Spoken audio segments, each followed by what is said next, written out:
Okay, now we're going to talk about how you can optimize your own internal workload on yourself. Okay, that's a little bit less hands-on, but I'm just going to do it as simple as possible.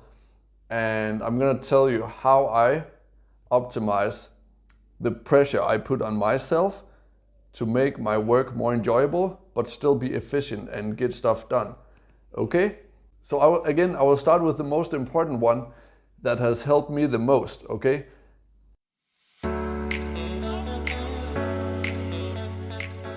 And it's, again, you're gonna be surprised how simple it sounds, but it's extremely helpful.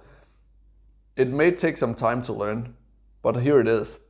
So, I call it my 90% rule, and that is that I always only work at 90% work speed or work pace, okay?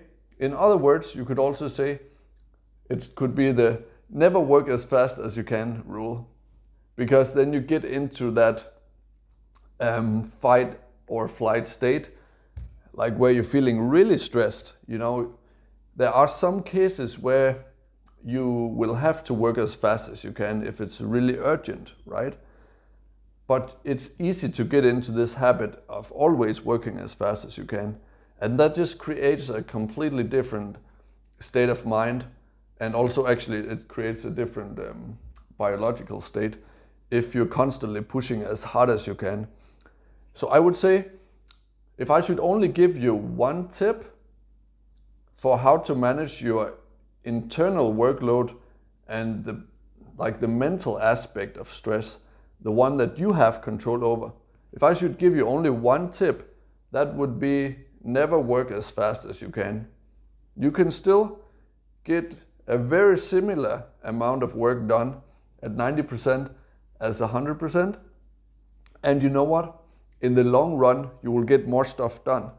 Because if you work at 90%, you will be able to work with a steady work pace for a longer period of time without crashing or having like a kind of a burnout feeling where you get really exhausted.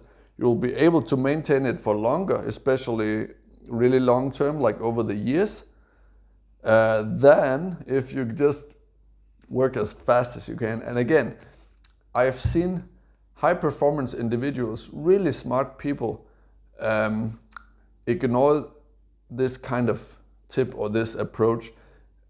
Everybody knows that it's possible, but maybe you haven't thought it through that well. You just maybe think you're a machine that can keep working non-stop.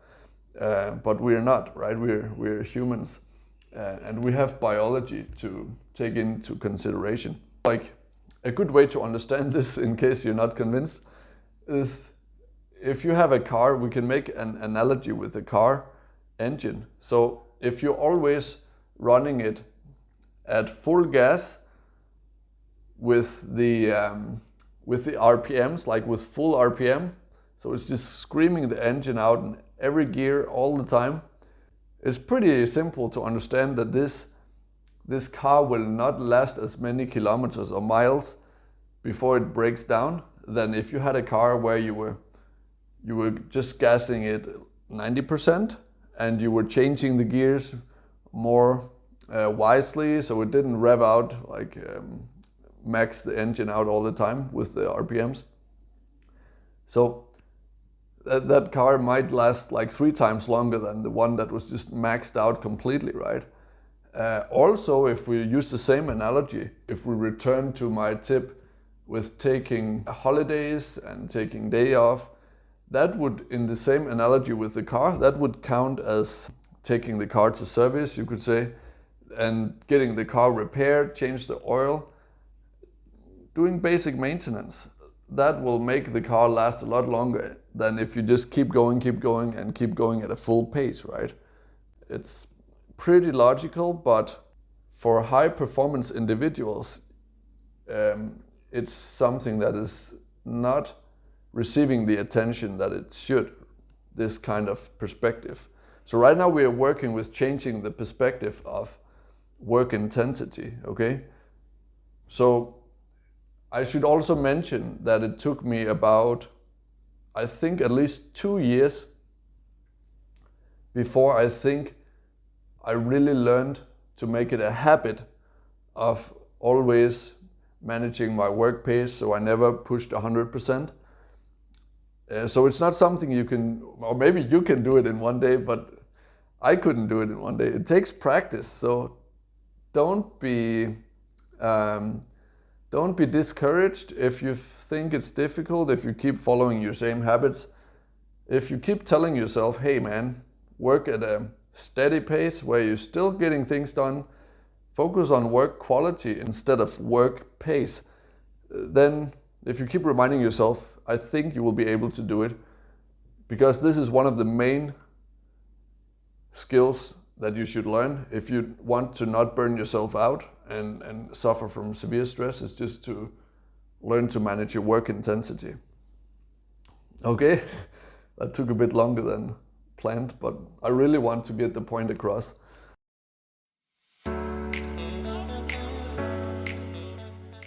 The next tool I'm going to give you is to plan your day before it begins. So for example, with your morning coffee, you could just quickly write down how you think your day is going to look like when you arrive at work.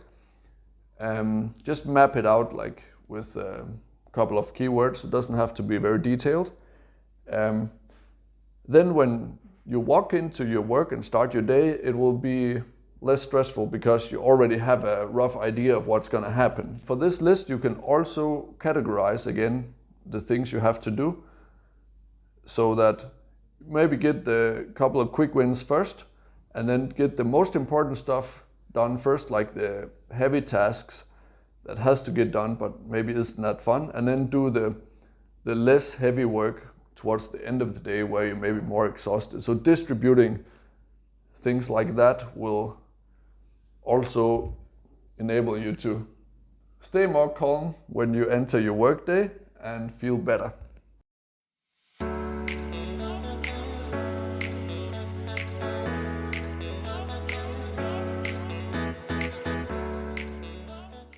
The next one I have is also going to be something about journaling or writing things down.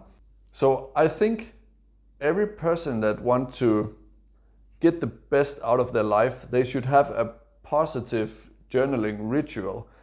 That means that, for example, every day when you have your morning coffee, you should have a journal where you sit and write about things in a positive way, focusing on what's exciting about your life and what you look forward to and what you think is cool about your projects. That's actually a way you design the perspective of which you perceive your own life and your career. It's something I've done for, I don't know how many years actually, let me think.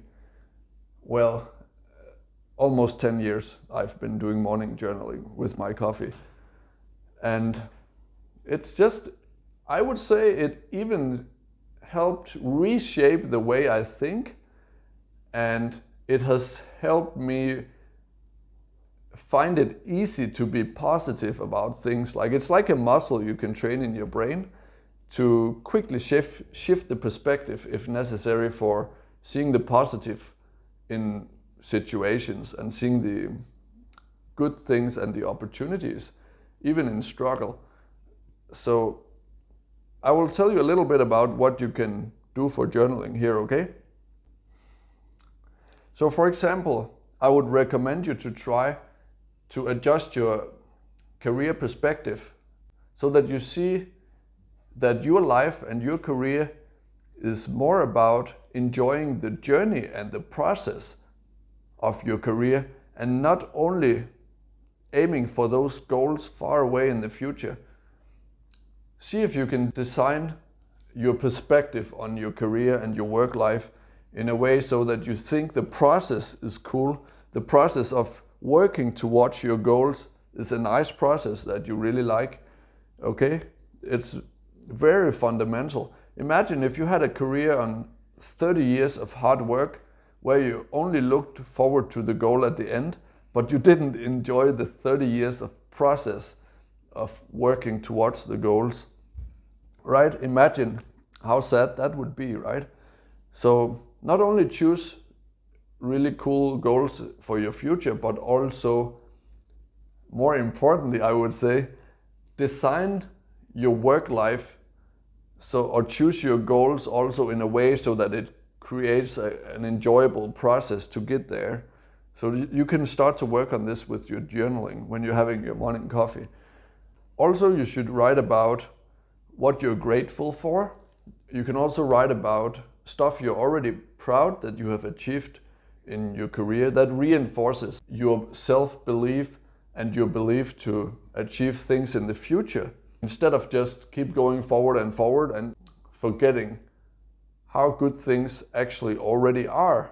Like, you should also practice to remind yourself what you're thankful for that you've already done and what you already have that is really good in your life. See if you can build that into a morning routine of writing your journal. It is something that has helped me a lot, as you can sense maybe in my long explanations here.